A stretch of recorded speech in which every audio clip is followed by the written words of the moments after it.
Assalamualaikum warahmatullahi wabarakatuh. Perkenalkan, nama saya Dwi Dimas Reza Putra dengan nomor 5 1872 Di video kali ini saya akan membahas tentang mata kuliah Sistem Informasi Manajemen dalam rangka memenuhi tugas UTS dengan dosen pengampu Ibu Cynthia Anissa RP MPDE. Nah, di video kali ini saya akan membahas tentang perusahaan dan lingkungan. Perusahaan adalah suatu unit kegiatan yang melakukan aktivitas pengolahan faktor-faktor produksi untuk menyediakan barang dan jasa bagi masyarakat, mendistribusikannya, serta melakukan upaya-upaya lain dengan tujuan memperoleh keuntungan dan memuaskan kebutuhan masyarakat. Pengertian perusahaan menurut para ahli. Menurut Kansil pada tahun 2001, perusahaan adalah badan usaha yang menjalankan setiap jenis usaha yang bersifat tetap dan terus-menerus dan didirikan, bekerja, serta berkedudukan dalam wilayah Negara Kesatuan Republik Indonesia. Sedangkan menurut Murti Sumarni, perusahaan adalah suatu unit kegiatan produksi yang menyediakan barang dan jasa bagi masyarakat dengan tujuan untuk memperoleh keuntungan dan agar dapat memuaskan kebutuhan masyarakat.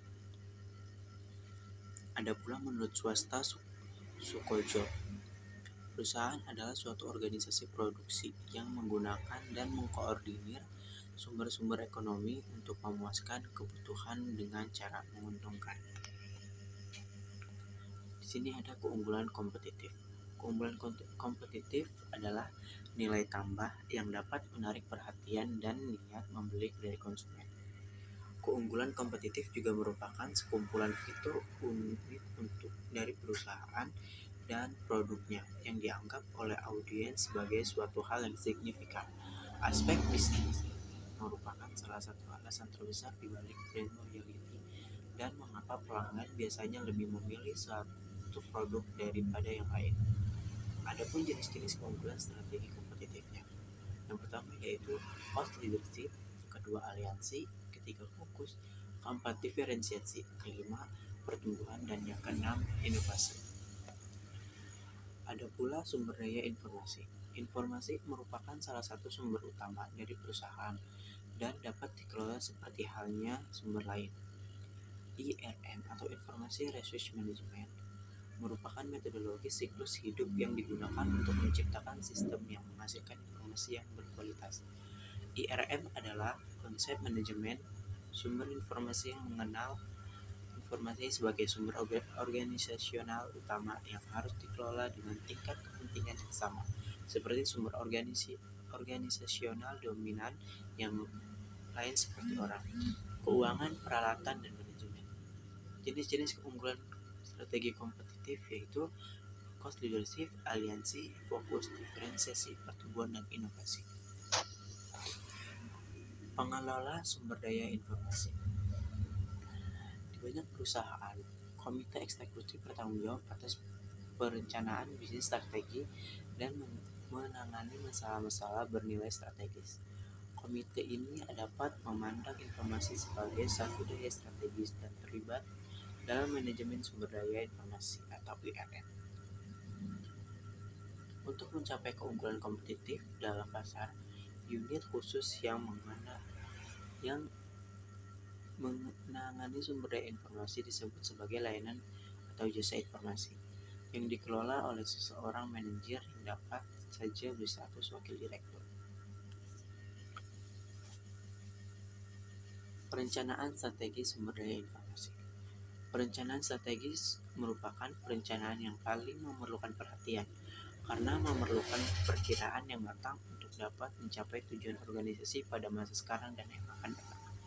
Saat menerapkan SPIR, rencana strategis untuk jasa informasi dan rencana strategis untuk perusahaan dikembangkan bersamaan.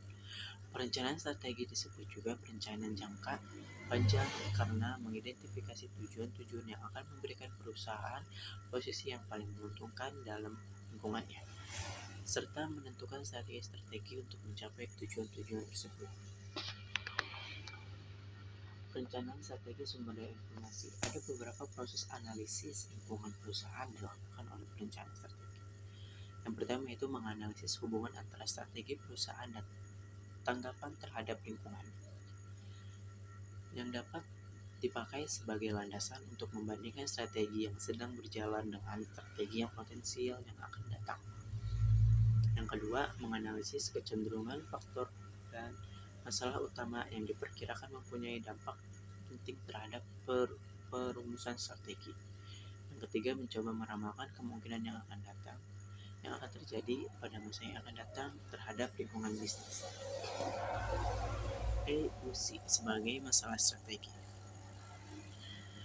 End user computing adalah pengembangan seluruh atau bagian sistem berbasis komputer oleh pemakaian. EUC berkembang karena beberapa alasan, yaitu meningkatnya pengetahuan tentang komputer, antrian jasa informasi, perangkat keras yang murah, dan perangkat lunak. Tingkat-tingkat kemampuan pemakaian akhir dapat digolongkan sebagai berikut: pemakaian akhir tingkat menu, pemakaian akhir tingkat perintah, pemakaian akhir tingkat programmer, dan personil pendukung fungsional. Pada tingkat ini, pemakai mampu menggunakan bahasa-bahasa programmer. Manfaat end user computing yaitu menyeimbangkan kemampuan dan tantangan, mengurangi kesenjangan komunikasi. Nah, di sini pula ada resiko end user computing. Sistem yang buruk sasarannya, sistem yang buruk rancangan dan dokumentasinya, penggunaan sumber informasi yang tidak efisien, hilangnya integrasi data, hilangnya keamanan, dan hilangnya pengendalian. Konsep manajemen sumber daya informasi. Manajemen sumber daya informasi atau IRM adalah aktivitas yang dijalankan oleh manajer pada semua kegiatan dalam perusahaan dengan tujuan mengidentifikasi, memperoleh, dan mengelola sumber daya informasi yang diperlukan untuk memenuhi kebutuhan pemakai. Agar perusahaan dapat sepenuhnya mencapai IRM, perlu ada serangkaian kondisi tertentu, yaitu kesadaran bahwa keunggulan kompetitif dapat dicapai melalui sumber daya informasi yang unggul, kesadaran bahwa jasa informasi adalah suatu bidang fungsional utama, kesadaran bahwa CIO adalah eksekutif puncak, strategi untuk mendorong dan mengelola end user computing. Adapun usaha-usaha yang diperlukan untuk mencapai IRM yang sukses yaitu sebagai berikut. Perusahaan berusaha untuk menggunakan informasi untuk mencapai keuntungan kompetitif. Para eksekutif harus menyadari bahwa pelayanan informasi sebagai area fungsional. Para eksekutif harus mengakui keberadaan CEO. Para eksekutif harus memasukkan sumber-sumber informasi dalam perencanaan strategi. Adanya perencanaan strategi formal untuk sumber-sumber informasi, dan perencanaan strategi juga dapat mengatur pemakaian komputer. Sekian dari saya, kurang lebihnya mohon maaf. Wassalamualaikum warahmatullahi wabarakatuh.